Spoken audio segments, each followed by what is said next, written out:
तो 62 क्वेश्चन है कि राज राज का पर्यायवाची शब्द क्या है।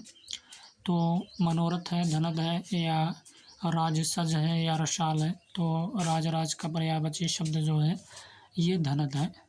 राज राज का पर्यायवाची शब्द क्या है, धनद है। कुबेर, धनाधिप, किन्नरेश, यक्ष राजवी राज राज के पर्यायवाची शब्द हैं। मनोरथ जो है, मनोरथ का अभिलाषा होगा, आकांक्षा, कामना, लालसा, उत्कंठा, रुचि, तृष्णा, इच्छा और चाह, मर्जी, स्प्रिया, लिप्सा, ये सभी मनोरथ के क्या हैं, जो है पर्यायवाची हैं। रसाल का पर्यायवाची देखें तो रसाल है, आम है, सहकार है, पेयम्बु है, पिकबंधु है, अमृत फल है, अम्ब है, फल श्रेष्ठ है, मधुराशो है, पिकप्रिय है, पिकवल्लभ है। ये सभी जो है रचना जो है पर्यायवाची रसाल के हैं। पर्यायवाची शब्द उन्हें कहते हैं जब भिन्न भिन्न शब्दों का अर्थ समान हो, अर्थात एक ही शब्द के स्थान पर समान अर्थ वाले अलग अलग शब्द प्रयोग किए जा सकें। 63 क्वेश्चन की बात करेंगे कि द्विजदेव की एक सरस रचना कौन सी है। द्विजदेव की एक सरस रचना प्रेम पत्रिका है, श्रृंगारिका है, विरहवारिश है, या श्रृंगार लतिका। तो श्रृंगार लतिका जो है ये द्विजदेव की एक सरस रचना है, श्रृंगार लतिका। द्विजदेव की एक अन्य रचना का नाम श्रृंगार बत्तीसी है। द्विजदेव की एक अन्य रचना का नाम क्या है, तो श्रृंगार बत्तीसी है। द्विजदेव महाराज मानसिंह अयोध्या के महाराज थे।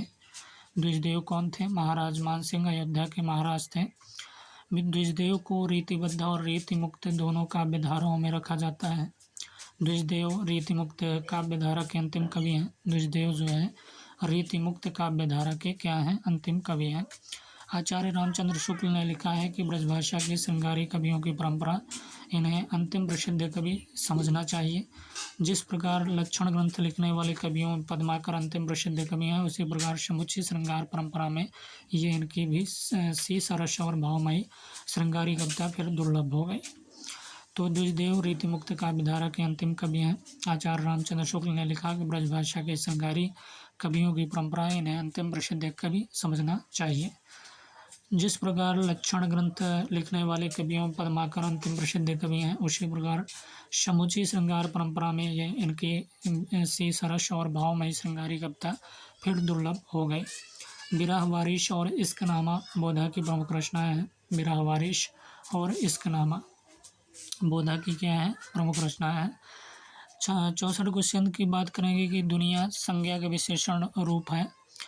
तो दुनिया संज्ञा के विशेषण रूप दुन है, या दुनियो है, या दुनियावी है, या दुनिया।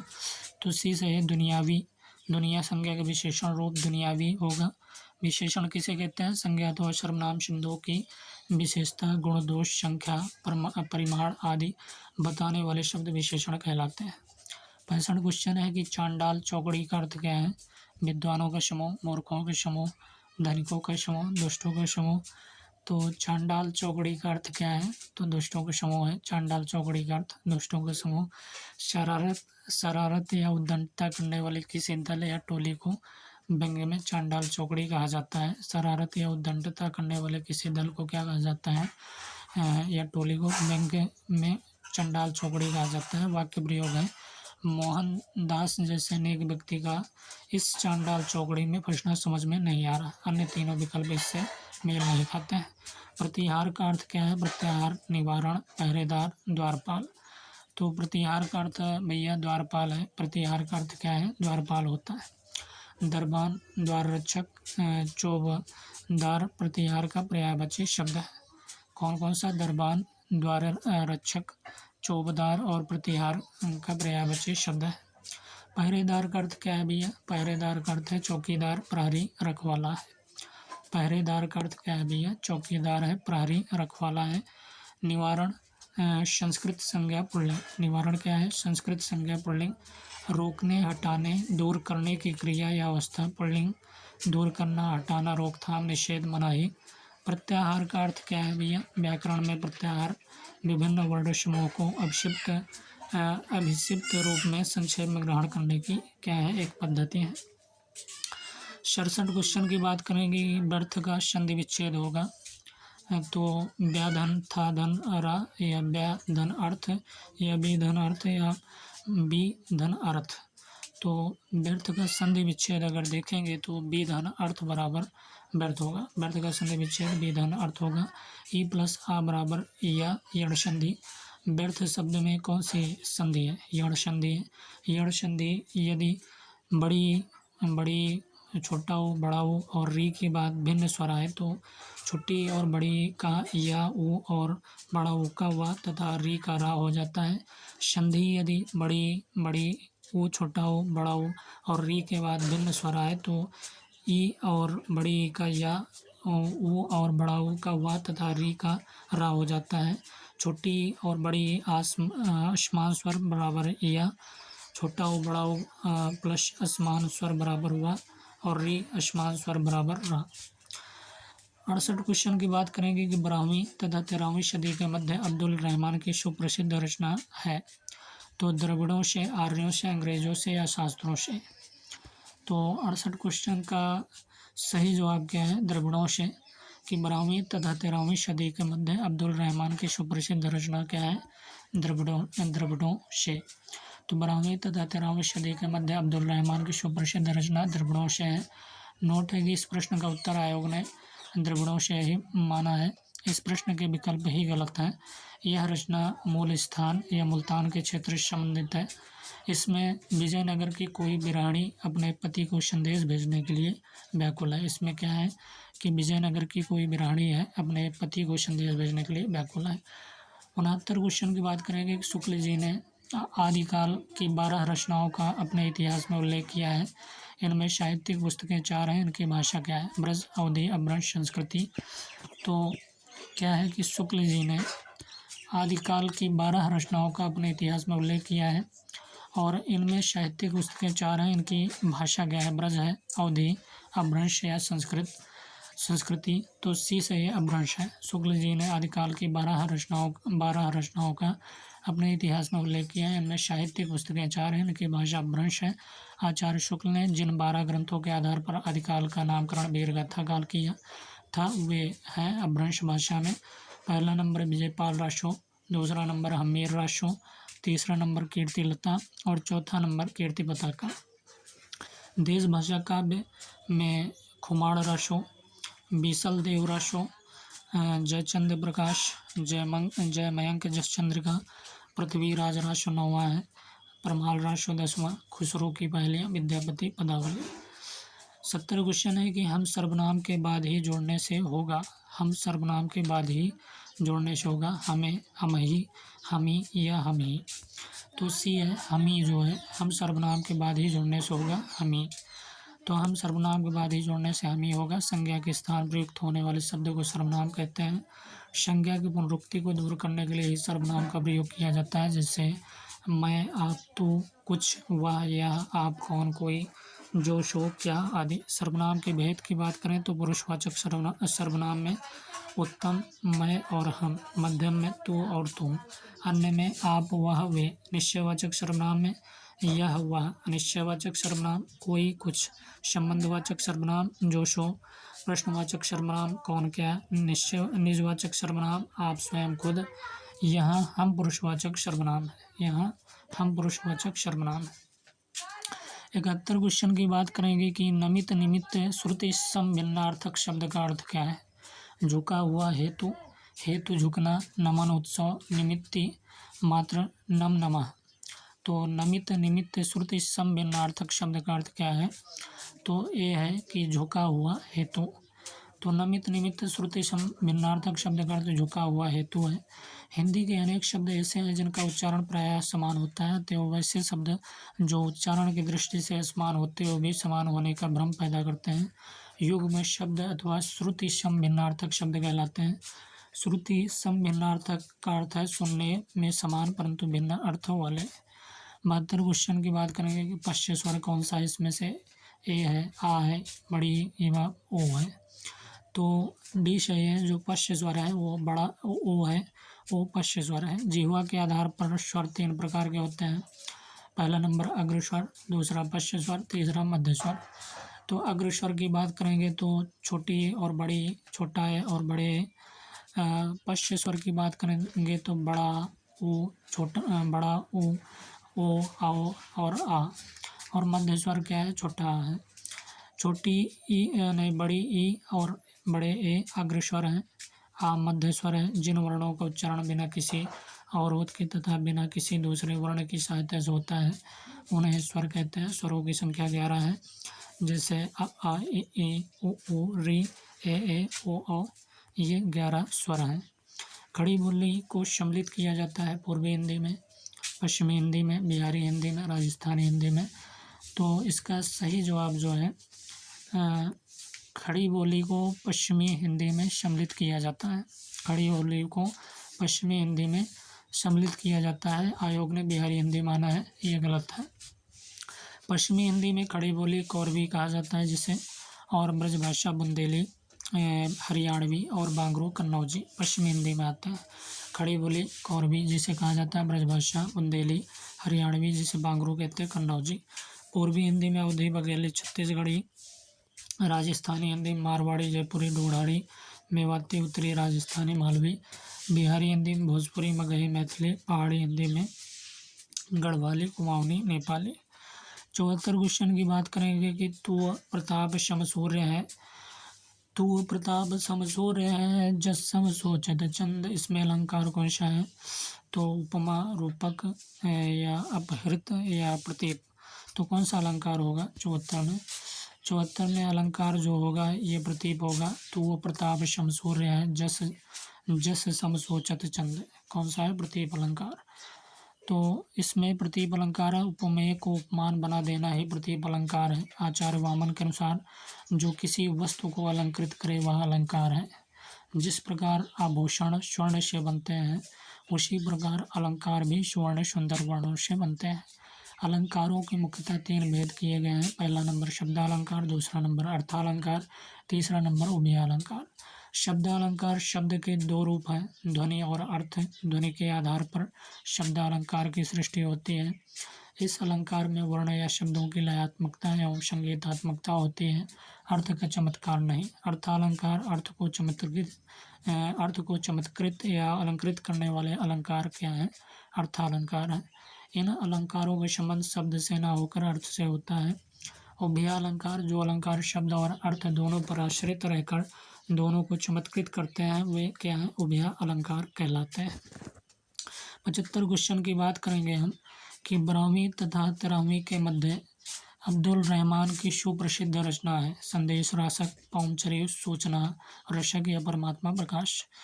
तो इसमें ये सही है, संदेश रासक जो है 12वीं 13वीं के मध्य अब्दुल रहमान की सुप्रसिद्ध रचना है संदेश रासक। तो अब्दुल रहमान द्वारा जो है लिखित संदेश रासक पहला धर्मेतर रास ग्रंथ है। देसी भाषा में किसी मुसलमान द्वारा लिखित प्रथम काव्य ग्रंथ कौन सा है? संदेश रासक है। संदेश रासक एक खंड काव्य है और जिसमें विक्रमपुर की एक वियोगिनी के विरह की कथा वर्णित है। पौंचरी के रचनाकार अपभ्रंश भाषा के प्रथम कवि कौन है? स्वयंभू है पौंचरी के रचनाकार। परमात्मा प्रकाश का रचनाकार कौन है? तो परमात्मा प्रकाश का रचनाकार जोयेंदु है। 76 क्वेश्चन की बात करेंगे कि महापंडित राहुल जी ने आदिकाल का किस नाम से नामकरण किया? सिद्ध सामंत काल के नाम से, या वीरगाथा युग, या भक्ति सामंत युग, या उत्तर मध्य युग। तो महापंडित राहुल जी ने आदिकाल को किस नाम से नामकरण किया है? तो ये सही है, सिद्ध सामंत युग है। महापंडित राहुल जी ने आदिकाल का सिद्ध सामंत युग नाम से नामकरण किया है। ठीक है, आदिकाल को सिद्ध सामंत युग नाम से नामकरण किया। आदिकाल को वीरगाथा काल नाम आचार्य रामचंद्र शुक्ल ने दिया। उत्तर मध्य युग को रीत काल का नाम से भी जाना जाता है। आदिकाल की नामकरण की बात करें तो चारण काल किसने कहा? ग्रियर्सन ने कहा। प्रारंभिक काल किसने कहा? तो मिश्र बंधु ने। आदिकाल किसने कहा? तो हजारी प्रसाद द्विवेदी और डॉक्टर रसाल ने कहा। बीजवपन काल महावीर प्रसाद द्विवेदी ने कहा। संधि या चारण काल डॉक्टर राम कुमार वर्मा बोलते हैं। वीर काल विश्वनाथ प्रसाद मिश्र। हिंदी साहित्य के आरंभिक काल को चारण काल नाम सर्वप्रथम ग्रियर्सन ने दिया। 77 क्वेश्चन है कि पृथ्वीराज रासो कितने पृष्ठों का ग्रंथ है? पृथ्वीराज रासो कितने पृष्ठों का ग्रंथ है? 2200 या 2500 या 1100? तो पृथ्वी राज रासो कितने पृष्ठों का ग्रंथ है? तो सी सही है 2500। 2500 जो है पृथ्वी राज रासो जो है पृष्ठों का ग्रंथ है। तो पृथ्वी राज रासो क्या है? 2500 पृष्ठों का ग्रंथ है। चंद्रवरदायी कृत पृथ्वी राज रासो जो है 69 सर्गों का वीर रस एवं श्रृंगार रस प्रधान प्रबंध काव्य है। पृथ्वी राज रासो में 68 छंदों का प्रयोग किया गया है। चंद्रवरदायी को 56 छंद का विशेषज्ञ माना जाता है और हजारी प्रसाद द्विवेदी जी ने हजारी प्रसाद द्विवेदी जी ने पृथ्वी राज रासो को सुख सुखी संवाद के रूप में रचित माना है। और पृथ्वी राज रासो को चंद्रवरदायी के पुत्र जल्लाड़ ने पूर्ण किया है। पृथ्वी राज रासो को चंद्रवरदायी के पुत्र जल्लाड़ ने पूर्ण किया है। डॉक्टर बच्चन सिंह ने लिखा है कि यह पृथ्वी राज रासो एक राजनीतिक महाकाव्य है। दूसरे शब्दों में राजनीति की काव्यात्मक त्रासदी है। तो पृथ्वी राज रासो को चंद्रवरदायी के पुत्र किसने? जल्लाड़ ने पूर्ण किया। और डॉक्टर बच्चन सिंह ने लिखा है यह पृथ्वी राज रासो एक राजनीतिक महाकाव्य है। दूसरे शब्दों में राजनीति की महाकाव्यात्मक त्रासदी है। कैमास वध जो है पृथ्वी राज रासो का एक महत्वपूर्ण समय सर्ग है। ठीक है, अगला है पद्यांश को पढ़िए और पूछे गए प्रश्नों के उत्तर दीजिए। घूम रहा है कैसा चक्र, घूम रहा है कैसा चक्र, वह नवनीत कहा जाता है, रह जाता है तर्क। तो घूम रहा है कैसा चक्र, वह नवनीत कहा जाता है, रह जाता है तक्र। पिसे पड़े हो इसमें जब तक, क्या अंतर आया है अब तक, सहे अंत तो गत्वा कब तक, हम इसकी गति वक्र। घूम रहा है कैसा चक्र, तो घूम रहा है कैसा चक्र, वह नवनीत कहा जाता है, रह जाता है तक्र। पिसे पड़े हो इसमें जब तक, क्या अंतर आया है अब तक, सहे अंत तो गत्वा कब तक, हम इसकी गति वक्र। घूम रहा है कैसा चक्र। तक्र का अर्थ क्या है? मट्ठा है, घी है, दही, दूध। तो तक्र का अर्थ मट्ठा होता है। तक्र का अर्थ छाछ या मट्ठा होता है। इसी प्रकार चक्र का अर्थ जो है पहिया या वर्तुलाकार वस्तु होती है। शुद्ध वर्तनी वाला शब्द श्यामल, शास्त्री या शशि या स्वर्णिम है। तो शुद्ध वर्तनी वाला शब्द जो है वह शब्द स्वर्णिम है। कौन सा है? डी सही है, स्वर्णिम जो है शुद्ध शब्द है। शास्त्रीय का शुद्ध रूप शास्त्रीय होगा, श्यामल का शुद्ध रूप श्यामल होगा, शशि का शुद्ध रूप ऐसे शशि होगा। आयोग ने शुद्ध वर्तनी वाला शब्द शशि माना है। पद्यांश में वक्र का आशय क्या है? तो असफल, गोलाकार, सरल या कुटिल। तो बी सही है, गोलाकार वक्र का आशय। तो टेढ़ा या तिरछा भी वक्र का अर्थ होता है। वक्र एक प्रकार का क्या है? विशेषण है। नीचे दिए गए गद्यांश को पढ़िए और पूछे गए प्रश्नों के उत्तर दीजिए। तो मनोहरा देवी के कंठ से तुलसीदास का यह छंद, कंदर्प अगणित अमित छवि, कंदर्प अगणित छवि। मनोहरा देवी के कंठ से तुलसीदास का यह छंद क्या है? कंदर्प अगणित अमित छवि, नवनील नीरज सुंदरम। सुनकर सूरज कुमार के न जाने कौन से सोते संस्कार जाग उठे। साहित्य इतना सुंदर है, संगीत इतना आकर्षक है, उनकी आँखों ने जैसे नया संसार देखा, कानों ने ऐसा संगीत सुना जो मानो इस पृथ्वी पर दूर किसी लोक से आता है। अपनी इस विलक्षण अनुभूति पर वह स्वयं जो है चकित रह गए।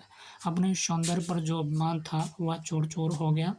इसमें एक ऐसी क्वेश्चन है कि सूरज कुमार के छंद किसके कंठ से सुना? तुलसीदास, सूरदास, सूरज कुमार, मनोहरा देवी। तो मनोहरा देवी, सूरज कुमार ने छंद मनोहरा देवी सुना। मनोहरा देवी द्वारा सुनाए गए छंदों से सूरज कुमार का मन एकदम भाव विह्वल हो गया। सूरज कुमार की आंखों ने देखा क्या? तो नया संसार देखा, भी सही है। सूरज कुमार की आंखों ने नया संसार देखा। तुलसीदास द्वारा रचित श्री राम भगवान के स्तुति भजन को सुनकर सूरज कुमार को एक नया ज्ञान प्राप्त हुआ, जिससे वह भाव विभोर हो गया। सूरज कुमार का संस्कार जाग उठने का कारण क्या है? तो तुलसीदास का छंद है। सूरज कुमार के संस्कार जाग उठने का कारण है तुलसीदास का छंद। तुलसीदास द्वारा रचित श्री राम स्तुति को सुनकर सूरज कुमार को एक नया ज्ञान प्राप्त हुआ। इस छंद के माध्यम से उसे वास्तविक संसार का ज्ञान हुआ। अगले क्वेश्चन की बात करेंगे कि सूर्य कुमार को किसका अभिमान था, तो अपने सौंदर्य पर, सूर्य कुमार को अपने सौंदर्य पर अभिमान था। तुलसीदास द्वारा रचित छंद को सुनने से पहले सूर्य कुमार को अपने सौंदर्य पर बहुत ज़्यादा अभिमान था। वह अपने रूप सौंदर्य को ही सब कुछ समझता था। वह अपने रूप सौंदर्य को क्या समझता था, सब कुछ समझता था। मनोहरा देवी के कंठ से तुलसीदास का छंद सुनकर वह अवाक रह गया। उसे सच्चे सौंदर्य का बोध अब हुआ था। अंततो गत्वा का अर्थ क्या है, अंतिम अवसर है या अंतिम यात्रा, अंततः या अंतन। तो सी सही है। अंततो गत्वा का अर्थ है अंततः।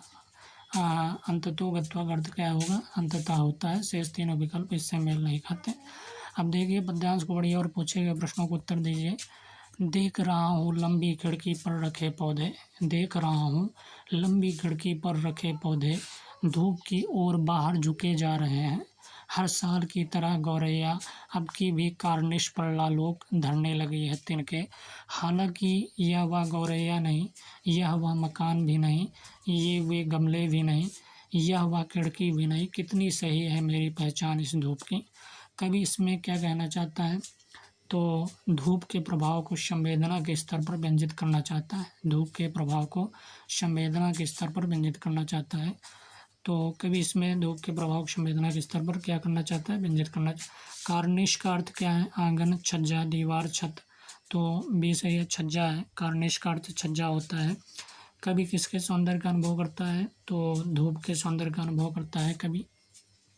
सुंदर और आकर्षण क्या है, तो सुंदर और आकर्षण की बात करें तो ये है भैया साहित्य और संगीत। सुंदर और आकर्षण क्या है, साहित्य और संगीत है। पद्यांश उचित शीर्षक है, तो तिनके और पौधे, धूप, गौरैया या पहचान। तो धूप है पद्यांश का उचित शीर्षक।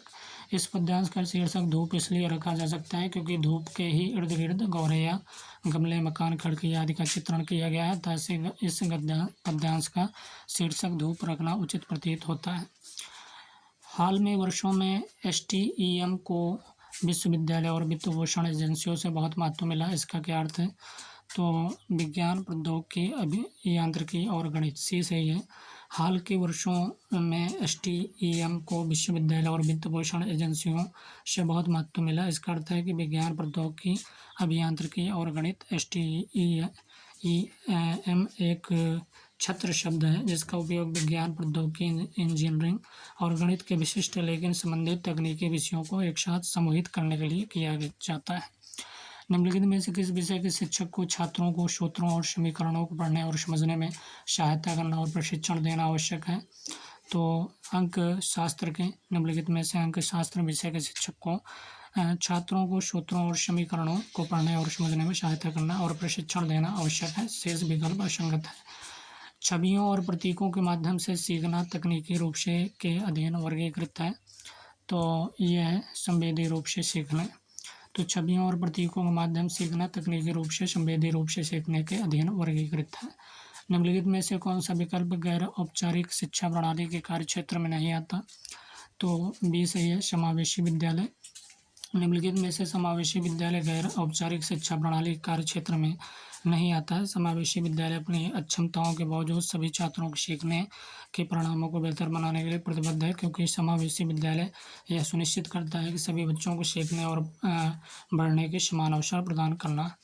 शैक्षणिक सामग्री ज्ञान की परिभाषा क्या है, तो डी है, विभिन्न शिक्षार्थियों को आवश्यकताओं के अनुरूप सामग्री और अध्यापन का मिश्रण। शैक्षणिक सामग्री ज्ञान की परिभाषा विभिन्न शिक्षार्थियों की आवश्यकताओं के अनुरूप सामग्री और अध्ययन का मिश्रण। शैक्षणिक सामग्री ज्ञान शिक्षा शास्त्र और विषय सामग्री ज्ञान का संयोजन है। सुलमैन के अनुसार केवल सामान्य शैक्षणिक कौशल विकसित करना अपर्याप्त है। यह उनका मानना था कि शिक्षण के ज्ञान आधार को अलग करने की कुंजी सामग्री और शिक्षा शास्त्र के चौराहे पर टिकी है। 96 क्वेश्चन है कि जब कलाकार अपने शरीर, चेहरे और उपस्थिति के माध्यम के रूप में उपयोग करता है तो यह कौन सा कला रूप कहलाता है, तो प्रदर्शन कला। जब कलाकार अपने शरीर, चेहरे और उपस्थिति का माध्यम के रूप में उपयोग करता है तो यह रूप प्रदर्शन कला कहलाता है। संगीत, नृत्य, नाटक जैसी कलाएं प्रदर्शन कलाएं हैं। ये सभी कलाएं दर्शकों के लिए चित्रित किया गया है। दर्शकों के लिए आयोजित प्रदर्शनकारी कलाओं में विभिन्न प्रकार के विषय सम्मिलित रहते हैं। ये सभी कलाएं जो है दर्शकों के प्रमुख जीवंत रूप में प्रस्तुत किए जाते हैं। अगला क्वेश्चन है, सही विकल्प चुनना है। मनोविज्ञान प्रयोगशाला में दृश्य उद्दीपन दर्शी स्टोस्कोप का प्रयोग मापने के लिए किया जाता है। तो ध्यान अवधि मापने के लिए मनोविज्ञान प्रयोगशाला में दृश्य उद्दीपन दर्शी स्टोस्कोप का प्रयोग ध्यान अवधि मापने के लिए किया जाता है। शेष दिए गए अन्य विकल्प असंगत है। हिंदू उत्तराधिकार संशोधन अधिनियम किस वर्ष पारित किया गया? तो 2005 में हिंदू उत्तराधिकार संशोधन अधिनियम 2005 में पारित किया गया। हिंदू उत्तराधिकार अधिनियम 1956 में निहित संपत्ति अधिकारों में लैंगिक विभेदपूर्ण प्रावधानों को हटाया गया था। समावेशी वातावरण स्थापित करने के लिए प्राथमिक कदम क्या है?